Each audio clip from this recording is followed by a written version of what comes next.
हम सब साथी जितेंद्र भाई असलकर, जिन्होंने हमारे पूरे इलाके के लिए बड़ा काम किया, मध्य प्रदेश के लिए बड़ा काम किया, उनके सम्मान में हम 1 मिनट श्रद्धांजलि देवें और हमारे पूर्वज, हमारे प्रकृति माँ से मन में निवेदन करें कि उनको सदगति मिले, उनको सम्मान मिले और उनके अधूरे कर्म हैं वो वहां के लोग कर सकें, ऐसी हम कामना करें।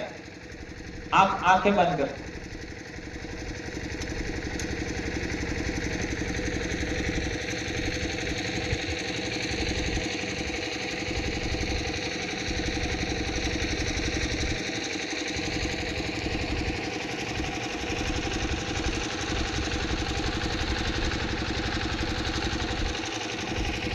जय जवाहर दोस्तों, बैठ जाइए। जितेंद्र दादा अमर रहे, अरे जितेंद्र दादा अमर रहे। जैसा कि आपने कई सारे साथियों को सुना, एक हमारे भाई ने शिकायत किया कि हमारे नेता ऐसा करते हैं वैसा करते हैं। हमने एक ऐसी व्यवस्था बनाई है कि जो नेता समाज की जमीन बेचने का काम करे उसको हर हाल में वोट नहीं देना, ऐसा हमने व्यवस्था बनाया। अब इस व्यवस्था का अंतिम कड़ी, जिले लेवल की कड़ी है डीसीसी, ब्लॉक लेवल की कड़ी है बीसीसी और ग्राम लेवल की कड़ी है वीसीसी। यह जब तक नहीं बनता है तब तक इस बात को हम अमल नहीं कर पाएंगे। और आज 1 तारीख है, हमने पिछले 1-1.5 साल पहले निर्णय लिया था और लगातार हमारे कार्यकर्ताओं को प्रशिक्षण दिया। उनकी क्या समस्या आएगी, कैसे काम करना है, क्या करना है, सब प्रकार के प्रश्नों का अंत कर दिया। और पिछले ही दिनों हम लोगों ने 4 जिलों का कार्यक्रम रखा, उसमें पूरा ये संख्या उससे ज्यादा थे हमारे लोग, और उसमें सबका प्रशिक्षण करके भेजा। और आज की तारीख में 5 जिलों में एक साथ बीसीसी का गठन हो रहा है। यह अपने आप में पूरे देश में पहला उदाहरण है। ऐसा आज तक कहीं पर भी नहीं हुआ है कि इतनी ग्राम पंचायतों में एक साथ मीटिंग हो रही है, ऐसा कभी नहीं हो रहा है। और वहां पर केवल आदिवासी लोग अपना एक कड़ी, सबसे मजबूत कड़ी ग्राम एकीकरण समिति, उसका गठन कर रहे हैं। ऐसा आज तक कभी देखा नहीं गया। उसके अंदर क्या क्या काम किए जाएंगे, तो आपके जमीन से संबंधित जितनी भी सुरक्षा है, कानूनी प्रक्रियाएं हैं, जो भी बातें हैं, उनके निराकरण के लिए ग्राम सभा गठन करने का प्रक्रिया आज के बाद लगातार बीसीसी की 3 मीटिंग होने के बाद हर एक गांव के अंदर 25 अंतिम लोगों का सिलेक्शन किया जाएगा। 25, और वे लोग अपने गांव की सुरक्षा किस तरीके करनी है, क्या करना है, उसका निर्णय करेंगे। और वो लोग अंतिम 25 होंगे, उनका पूरा सूचीकरण पूरे जिले का करने के बाद, पूरे ब्लॉकों का इकट्ठा करने के बाद हम एक साथ जिला कलेक्टर को पकड़ाएंगे।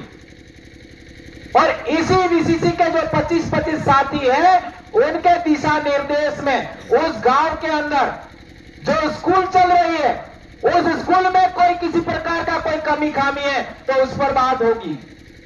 उस गांव में कोई शिक्षा के अलावा स्वास्थ्य को लेकर के कोई बात समस्या आ रही है तो उसको लेकर के भी बात किया जाएगा। जहां तक दारू की बात आती है, हमने इतने लंबे समय तक बोला, लेकिन समस्या क्या आ रही है कि जो लोग आपका सरकार में बैठे हैं वो जबरन दारू बेच रहे हैं।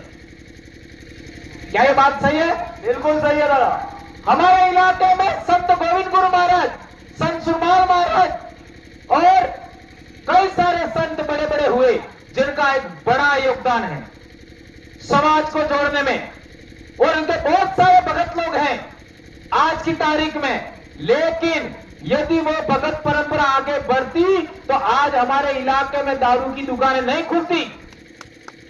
लेकिन आज क्या हो रहा है कि हमारे इलाके में जितने भी चुनाव हुए पिछले सालों में, 1952 के बाद सभी चुनावों में दारू ही बांटा गया और अब की बार उपचुनाव में हमारे लोगों का यहां तक कहना है कि 6 पंचायतों में इन लोगों ने 12 पॉइंट बनाए थे दारू बांटने के। विचार करिए, इतना दारू बांटा गया, इतना पैसा बांटा गया और इतना आपका बकरे मुर्गे सब किया गया, इसके बावजूद भी हमारे लोग बिके नहीं। आखिर ऐसा कैसे हुआ? 4 मंत्री, मुख्यमंत्री सबने प्रयास किया, इसके बावजूद हमारे लोगों को खरीद नहीं पाए। कैसे? इसका कोई कारण समझ में आया? नहीं समझ में आया।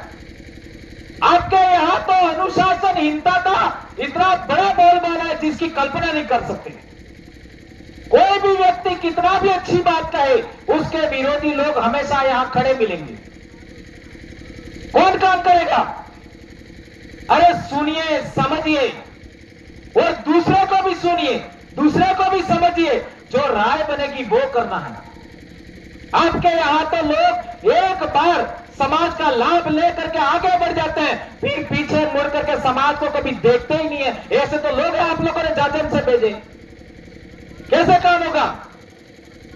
ये बात समझने की जरूरत है। हमारे वहां पर एक लीडर, चाहे वो पंचायत समिति सदस्य हो यानी तालुका पंचायत, जिला परिषद सदस्य यानी जिला पंचायत वाला, या प्रधान या एमएलए या एमपी, जो हमारे संगठन के द्वारा उसको चयन करके आगे भेजा है, एक गलत काम करके दिखा दे। सिंगल एक गलत काम करके दिखाए और फिर इसका क्या इलाज होता है वो हम दिखाएंगे। राजस्थान की बात कर रहा हूं मैं, आपके मध्य प्रदेश की बात नहीं करता। आपके यहां पर तो क्या चल रहा है आज तक किसी को समझ में नहीं आया।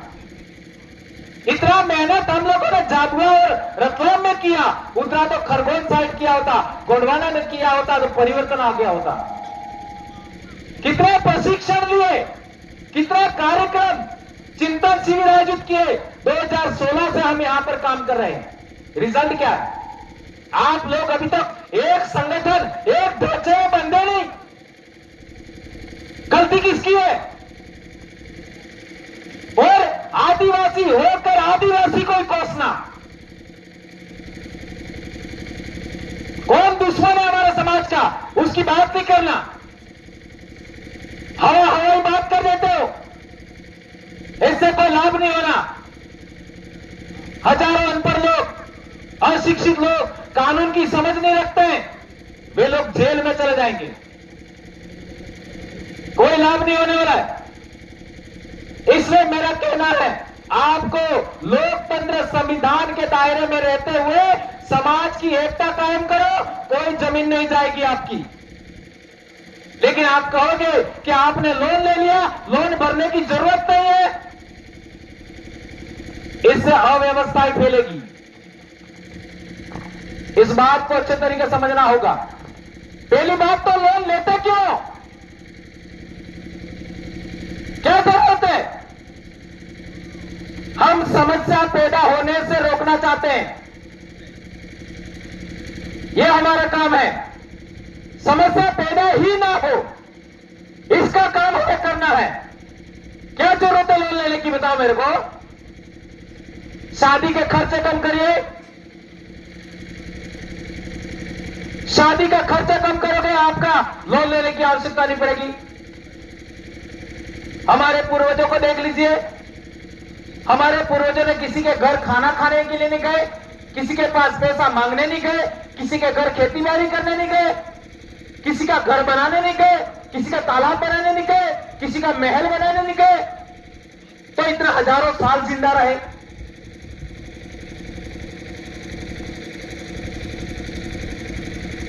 आपको लाख, 2-2 लाख की गाड़ियां चाहिए और 100 की स्पीड, 150 की स्पीड से गाड़ी चलानी पड़ती है। ये शौक कहां से आया? कहां से आया ये शौक? दिन में आप 100 रुपया कमा नहीं सकते, 1.5 लाख की गाड़ी लेके घूमते हो। तो फिर आपका और कहने का मतलब सामाजिक आपको काम करना पड़ेगा।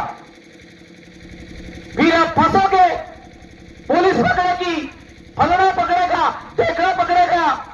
अरे गलत काम तो स्वयं कर रहे हैं, तो सुधरोगे कब?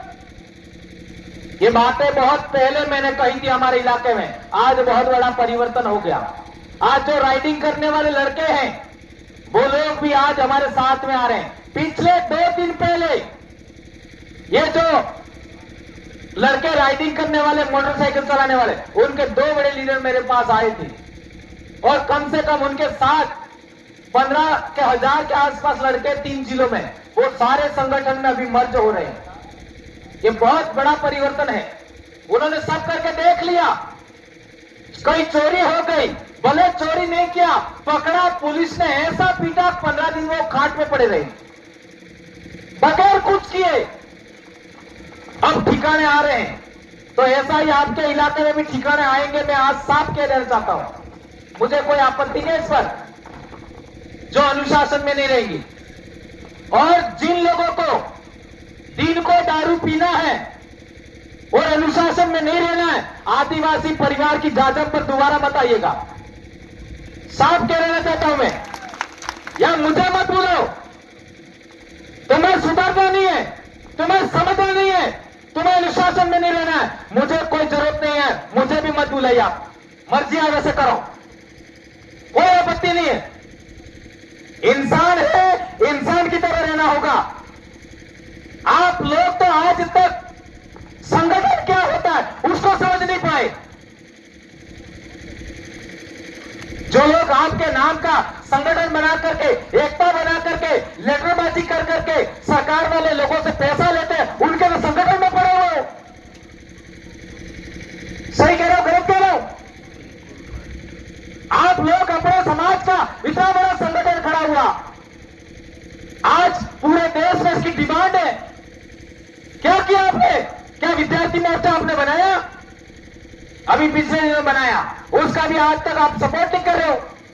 क्या युवा मोर्चा आपने बनाया? आज तक नहीं बना। क्या मुक्ति मोर्चा बनाया? क्या महिला शक्ति बनाया आपने? नहीं बनाया। और हमारे क्या है? हमारे तो हर गांव के अंदर 10-15 लोग तो आज आइडेंटिफाइड हो गए, टाइपिंग हो गया उनका नाम, कि उस गांव की बात आएगा तो कौन संभालेगा। ये सब तय हो गया। वो आ जाएंगे यहीं पर। विधायक जी अब पहले समझिए, शिलान्यास जी बता रहे हैं, गाड़ियां उनकी है, पानी। तो मेरे कहने का मतलब यह है, आप बुलवा रहे हो इसलिए मुझे बोलना पड़ रहा है। आप सभी लोग बैठ जाएं और दादा की बात अच्छे से सुनोगे तो ही हमारे समाज को कुछ आगे। ये गाड़ी का हुटर चल रहा है, वो गाड़ी का हुटर बंद करिए। जो भी गाड़ी चला रहा है हुटर बंद करिए।